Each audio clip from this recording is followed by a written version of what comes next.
kulanti wacan oo wanaagsan daawadayaal halkan waa telefishinka arrimaha bulshada Tayo TV qodobada xilligan wararka iyaga ugu waaweyn waxa kamid ah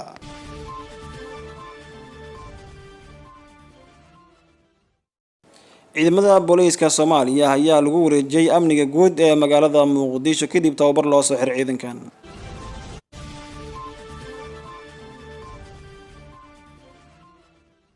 ciidamada ammaanka ee magaalada Cadaado ayaa gacanta ku soo dhigay ruux dil dhaawac ka geystay magaalada Cadaado ee ka Galgaduud ciidamada xoog sheegay in xabsiga loo taxaabay 3 sarkaal oo lagu eedeeyay inay ka dambeeyeen wariyaal dhawaan lagu jirdilay magaalada Muqdisho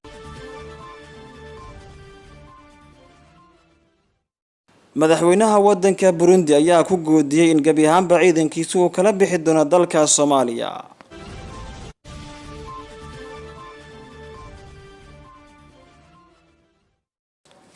akhbaraadka dibaddana waxa uu door karoon ciidamada Mareykanka oo sheegay inay gacanta ku soo dhigeen tahriibiyaal soo galay dalkaasi xubnihii isboortiga dhaqaalaha ayaa qayb ka ah u diyaar garooba wararkaas oo idin soo jeediyo anigoo ah Cabdifitaax Ali Cumar Cabdifitaax tawakkal